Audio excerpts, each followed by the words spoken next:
সরাইলে পানি সংকট থেকে বেরিয়ে আসতে মহৎ উদ্যোগ নিয়েছেন নির্বাহী অফিসার মোশাররফ হোসেন।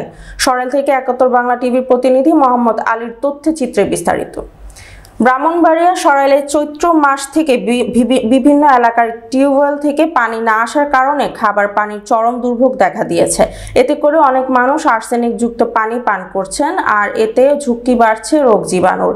আর এই রোগ জীবাণু রোধ করতে এবং পানির সংকট থেকে বেরিয়ে আসতে সরাইল উপজেলা নির্বাহী অফিসার জনাব মোশাররফ হোসেনের কাছে এই বিষয়ে জানতে চাইলে তিনি বলেন, পানি না আসার কারণ হলো পানি যে স্তরে থাকার কথা সেই স্তর থেকে পানি নিচে নেমে যাওয়ার কারণে এই পানির এই সংকট দেখা দিয়েছে। তাই যাদের বাড়িতে সাবমার্সিবল পাম্প আছে তারা যেন মানবিক দৃষ্টিতে এলাকার মানুষকে পানি নেওয়ার জন্য তাদের বাড়ি গেট খুলে উন্মুক্ত করে দেয়। এবং আমি তাদেরকে বলতে চাই তারা যেন খাবার পানি ব্যতীত এই পানি অন্য কোনো কাজে অপচয় না করে, সেই দিকে খেয়াল রাখতে হবে। ইতিমধ্যে আমি সরাইলের 9টি ইউনিয়নের চেয়ারম্যানকে বলে দিয়েছি যেসব এলাকায় ঘনবসতি আছে প্রত্যেক এলাকায় আমরা সাবমার্সিবল পাম্প বসানোর প্রক্রিয়া শুরু করব। এতে করে পানির সংকট অনেকটাই কমে আসবে।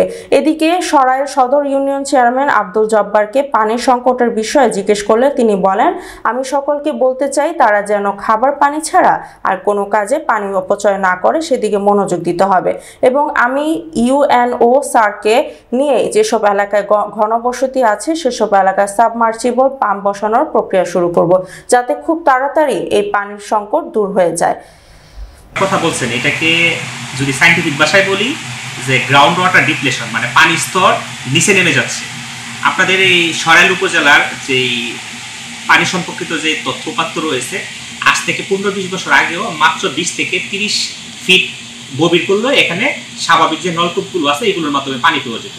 কিন্তু এই পানি মানে ভূগর্ভস্থ পানির অত্যধিক ব্যবহারের কারণে বারবার পানিগুলো আমরা অধিক পরিমাণে পানি তুলতেছি, ফলে গ্রাউন্ড ওয়াটারের যে স্তরটা মানে ভূগর্ভস্থ পানির স্তরটা এটা নিচে নেমে যাচ্ছে। বর্তমানে সরাইলের কোথাও 200 ফিটের নিচে কোথাও পানি পাওয়া যাচ্ছে না। আমাদের জনস্বাস্থ্য প্রকৌশলী অফিস যেটা রয়েছে সাব অ্যাসিস্ট্যান্ট ইঞ্জিনিয়ার মহোদয়, উনি আমাকে এই তথ্যটা জানাইছে যে সরাইলের কোথাও 200 মিটারের নিচে পানি পাওয়া যাচ্ছে না।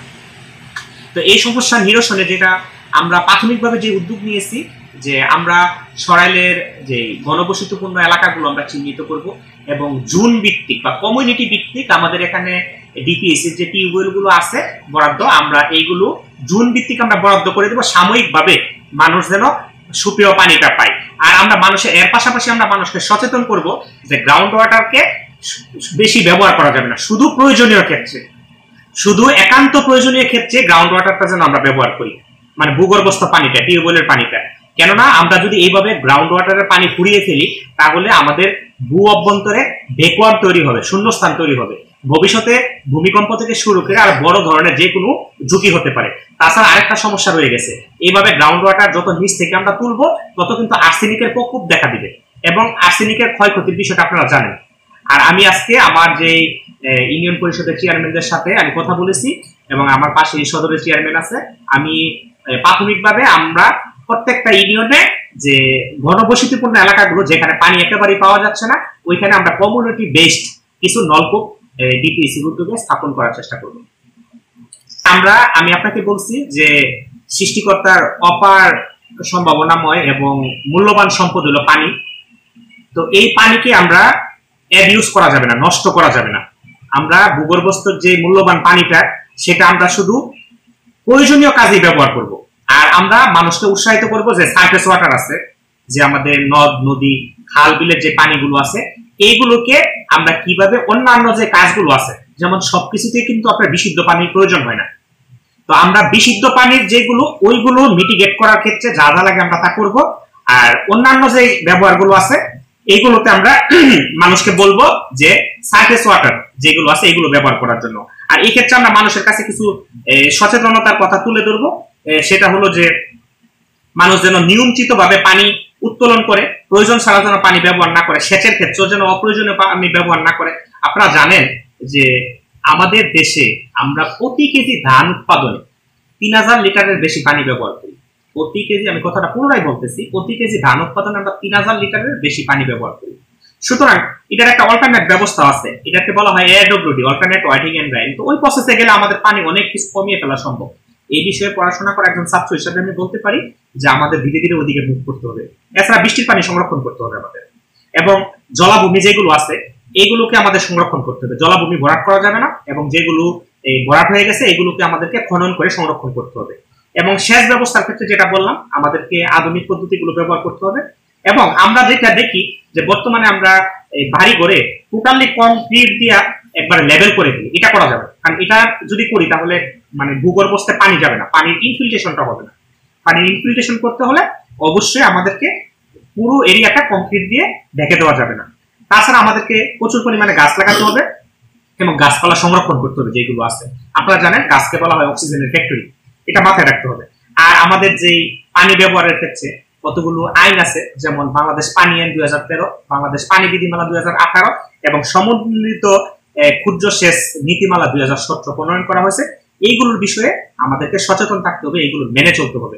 সর্বোপরি আমাদের সবাইকে সচেতন হতে হবে। পানির সংকটটা সরাইল সহ সারা বাংলাদেশে দেখা দিয়েছে। আমাদের ইউনুসার সুযোগ ইউনুসার উনি আজকে আমাকে ডাকিয়েছে পরামর্শ করার জন্য। এখন আমি যেটা মনে করি আসলে এই পানি তো যে আল্লাহ তাআলার দান, ইচ্ছা করলেই তো আমরা এটা করতে পারবো না। তবে আমাদের কিছু করণীয় আছে, যেমন আমার ডিএফএইচে কিছু টিউবওয়েল বরাদ্দ আছে। হ্যাঁ, স্যারকে নিয়ে আমরা বিভিন্ন গণবসতির জায়গায় যেটা আছে যে জায়গাগুলি আছে আমরা চেষ্টা করবো যে ওই জায়গাতে এই নলকূপগুলি বসাতে, যাতে একটা টিউবওয়েল দিয়ে 10টা 20টা ফ্যামিলি উপকৃত হয়। আরেকটা বিষয় হলো যে পানির যে অপচয়টা, ওই স্যার যেটা বললো যে দেখা গেছে আমাদের যাদের বাড়িতে সাবমার্সিবল টিউবওয়েল আছে অনেকে পানি খুবই অপচয় করে। এই পানি অপচয়টা করতে হবে। এবং ব্যবহারের যে কাপড় চোপড় আছে এগুলি যাদের পুকুর আছে বা গ্রাম অঞ্চলে সবার বাড়িতে পুকুর আছে, তারা ইচ্ছা করলে কিন্তু পুকুরের কাপড়গুলি ধুতে করতে পারে, যার ফলে পানির অপচয় কিছুটা হলেও হ্রাস পায়। আর সর্বশেষ একটা কথা আমার সবার কাছে অনুরোধ থাকবে, সর্ববাসীর কাছে, যে যাদের সাবমার্সিবল আছে বিশুদ্ধ পানির ব্যবস্থা আছে তাদের বাউন্ডারি গেট বা দরজা যাতে খুলে দেওয়া হয়। এই যে ক্ষণিকের যে সংকটটা যাতে এটা যাতে আমরা কাটিয়ে উঠতে পারি, সবাই মিলে যাতে আমরা দূর করতে পারি, সবার কাছে আমার অনুরোধ থাকবে। এবং সর্বশেষে আরেকটা বিষয় বলবো যে সবুজ দাবায় যেটা ঘাস বা গাছ, তবে এটা যাতে প্রত্যেক বাড়িতে যাতে থাকে। স্যার একটা পরামর্শ বললো, কঠিন একটা কথা বললো, কংক্রিটে কিন্তু গাঢ়। আমরা যারা একটা বিল্ডিং বাড়ি করে দেখা যাচ্ছে আমাদের উঠান সহকারে এটা ডালাই দিয়ে দিই, যাতে আমাদের মাটির যে উপরিভাগ কিন্তু পাকায় আবরণ ইয়ে হয়, যার কারণে বৃষ্টির পানিটা মাটিতে ঢুকতে পারে না, যার কারণে এটাও একটা পানি সংকটের মূল কারণ। তাই সবার কাছে অনুরোধ থাকবে যে সবুজায়ন এবং গাছ যাতে রোপণ করা হয়। এবং সর্বশেষ একটাই অনুরোধ, স্যারের পরামর্শ করবে যাতে সবার বাড়ি, যাদের বাড়িতে পানি সুব্যবস্থা, যাতে গেট দরজা খুলে দেওয়া হয়, যাতে এলাকা বা গ্রাম বা পাশের বাড়ি যাতে কিছু পানি নিয়ে তাদের কাছে সমস্যার সমাধান করে।